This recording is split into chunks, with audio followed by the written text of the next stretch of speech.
ಒಂದು ಪ್ರವಚನ ಕೇಳ್ತಿದ್ದೆ. ಮತ್ತೊಬ್ಬ ಶ್ರೇಷ್ಠ, ನಾನು ತುಂಬ ಗೌರವಿಸುವಂಥ ಮತ್ತೊಬ್ಬ ಶ್ರೇಷ್ಠ ಪ್ರವಚನಕಾರರದ್ದು ಬಹಳ ಚಂದವಾಗಿರುವಂಥ ಒಂದು ಮಾತು. ನಾನು ಸತ್ಯ ಹೇಳ್ತೀನಿ, ಆ ಪ್ರವಚನ ಕೇಳುವ ಅಷ್ಟು ಹೊತ್ತು, ಅವರು ಗುರುವಿನ ಬಗೆಗಿನ ಹೇಳುವ ಅಷ್ಟೂ ಹೊತ್ತಿನ ಮಾತಿನಲ್ಲಿ ನನ್ನ ಕಣ್ಣೆದುರಿಗೆ ಸಿದ್ದೇಶ್ವರ ಸ್ವಾಮಿಗಳು ಬಿಟ್ಟರೆ ಮತ್ತೊಬ್ಬರಿರಲಿಲ್ಲ. ವಾಕ್ಯ ಏನು ಅಂತ ಹೇಳ್ತೀನಿ ನಾನು, ಯಾಕೆ ಸಿದ್ದೇಶ್ವರ ಸ್ವಾಮಿಗಳು ಕಂಡ್ರು ಅಂತ.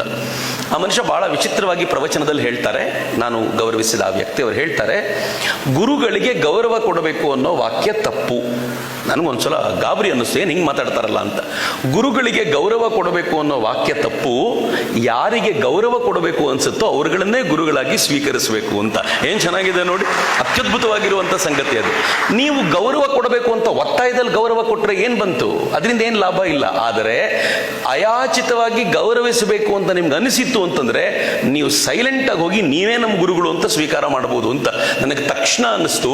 ಆ ಥರ ಅಯಾಚಿತವಾಗಿ ನನಗೆ ಕೆಲವರ ಬಗ್ಗೆ ಮಾತ್ರ ಅನಿಸಿದೆ, ಅದರಲ್ಲಿ ಅಗ್ರಣಿಗಳಾಗಿರುವಂಥವರು ಪರಮ ಪೂಜ್ಯ ಸಿದ್ದೇಶ್ವರ ಸ್ವಾಮಿಗಳು ಅಂತ ನೀವು ಯಾವುದೇ ಯೋಚನೆ ಮಾಡದೆ ಹೇಳ್ಬೋದು ಅಂತ.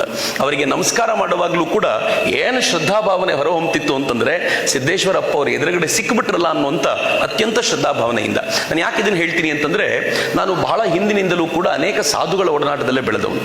ರಾಮಕೃಷ್ಣಾಶ್ರಮದಲ್ಲಿ ದಿನ ಬೆಳಗಾದ್ರೆ ಸಾಧುಗಳನ್ನು ನೋಡ್ತಿದ್ದವನು. ಎಂತೆಂಥವ್ರು, ಪುರುಷೋತ್ತಮಾನಂಜಿ, ಜಗದಾತ್ಮಾನಂಜಿ, ಸುರೇಶಾನಂಜಿ, ಹರ್ಷಾನಂಜಿ, ಒಬ್ಬರಿಗಿಂತ ಒಬ್ಬರು ಶ್ರೇಷ್ಠ ಸಾಧುಗಳು.